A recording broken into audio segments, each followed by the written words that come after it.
ಅದಮ ಮರಳುಗಳೇ ಸತ್ತು.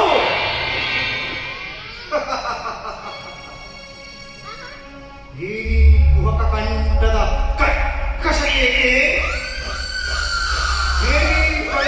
ಜ್ವಾಲೆಯನ್ನು ಪ್ರಚೋದನೆಗೈತಿರುವ ಪ್ರಚಂಡ ಮಾರುತದ ಪ್ರಳಯ ಕಾಂಡ ಅಖಂಡ ಭರತ ಖಂಡಕ್ಕೆ ಕುಹಕ ಕೂಟದ ಕುಕ್ಷಕತೆಯ ಪ್ರವೀಣ ಮಾತ್ಸರ್ಯದ ಮಹಾ ನಿಪುಣ ಈ ಸೌಭರಾಜ ಶಕುನಿಯೊಡನೆ ನಿಮ್ಮಗಳ ಸರಸ, ನಿಮ್ಮಗಳ ಸಂಲಾಪ. ದುರ್ಯೋಧನ, ದುರ್ನೀತ, ದುರ್ಜಾತ, ದುರುಳ ದುರ್ಯೋಧನೇ ಕೇಳು.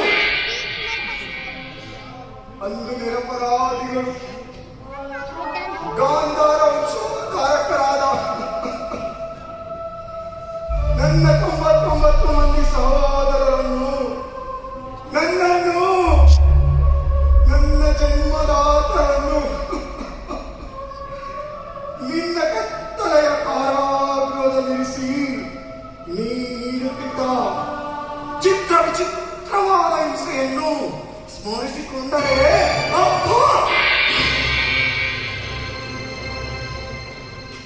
ನನ್ನ ಗುಂಡಿಗೆಯು ಈಗಲೂ ನಡುಗಳಾರಂಭಿಸುವುದು. ಈ ನನ್ನ ಕೈಕಾಲುಗಳು ಕಂಪಿಸುವು. ಈ ನನ್ನ ರಕ್ತವೇ ಕುದಿಯುತ್ತಿರುವುದು. ಸುಯೋಧನ, ಕುದಿಯುತ್ತಿರುವುದು. ದುರ್ಯೋಧನ, ಅಂದು ನನ್ನ ಹತಭಾಗ್ಯ ಸಹೋದರರಿಗೆ ದಿನಕ್ಕೊಂದು ಇಡೀ ಅನ್ನ, ಒಂದು ವರದ ನೀರನ್ನು ಕೊಡುತ್ತಿದ್ದೆ. ಆ ನನ್ನ ಸಹೋದರರು ಅದೆಲ್ಲವನ್ನು ನನಗಿಟ್ಟು ಎಲ್ಲರೂ ಉಪವಾಸ ಮಾಡಿ ಒಬ್ಬೊಬ್ಬರಾಗಿಯೇ ಹತರಾದರು. ಸುಯೋಧನ, ಒಬ್ಬೊಬ್ಬರಾಗಿಯೇ ಹತರಾದರು.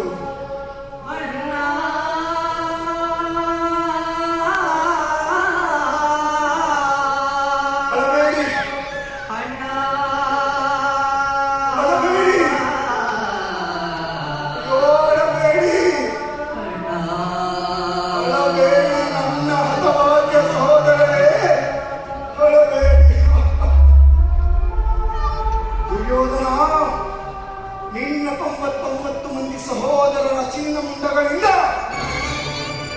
ನರಕದಲ್ಲಿ ನಿರಾಂಜನೆಯನ್ನು ಮಾಡಿಸುವೆನು.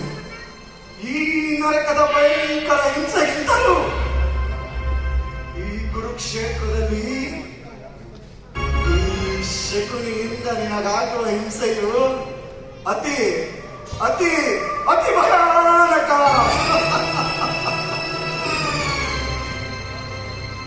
ತಾಯಿಯ ಕಣ್ಣೀರಿನಿಂದ ತೊಯ್ದು ಗುರು ಹಿರಿಯರ ರಕ್ತದಿಂದ ಕಳಂಕಿತರನ್ನಾಗಿ ಮಾಡಿ ಪುತ್ರ ಶೋಕದಿಂದ ದಹಿಸುತ್ತಾ ನಿನಗಾಗಿ ಒಂದು ನಿಟ್ಟುಸಿರು ಬಿಡುವವರಿಲ್ಲದಂತೆ ಮಾಡಿ ನರಕದ ಮಾರ್ಗವನ್ನೇ ಇರಿಸುವೆನು ಪಾಪಿ. ಮತ್ತಿನ್ಯಾರಿಗೆ? ನಿನಗೆ. ದುರ್ಯೋಧನ, ನಿನಗಲ್ಲವಯ್ಯ, ನಿನ್ನ ಕಡುವೈರಿಗಳಾದ ಪಾಂಡವರಿಗೆ ಮುಷ್ಕರಲ್ಲಿ ನಿನ್ನ ಆಗಮನ. ಚಿಂತೆ ಏಕೆ ಕುರುರಾಜ? ನಡೆ, ಸೈನ್ಯಕ್ಕೆ ಆಜ್ಞೆ ಮಾಡು. ನಡೆ ಕುರುರಾಜ, ನಡೆ ನಡೆ ನಡೆ ಕುರುಕುಲದ ನರಕಲಿ ನೀನಾಗುವ ರಣರಂಗದಲ್ಲಿ ಎಡಬಲಿ. ಎಂದಿಗೆ ನಿನ್ನ ಸತಿ ಭಾನುಮತಿಯು ಮಂಡೆಯಲ್ಲಿ ಮುಂಡೆಯಾಗಿ ನಿನ್ನ ಮೃತ್ಯುದೇಹದ ಮೇಲೆ ಬಿದ್ದು ಹೊರಳಾಡುವಳು. ಅಂದಲ್ಲವೇ ಶಕುನಿಗೆ ಶಾಂತಿ, ಅಂದಲ್ಲವೇ ಶಕುನಿಗೆ ಆನಂದ, ಅಂದಲ್ಲವೇ ಶಕುನಿಗೆ ಪ್ರಾಣವಾನಂದ. ಭೋತ್ಕರ ಬಿರುಗಾಳಿಗೆ ಸೇನೆ ನೆಪ್ಪಿಸಿ ದ್ವೇಷಾಗ್ನಿಗೆ ಮಿಂಚಿನಂತೆ ಪ್ರಜ್ವಲಿಸಿ ಆರ್ಭಟಿಸುವ ಗುಡುಗು ಸಿಡಿಲುಗಳೇ ತಲೆಯನ್ನು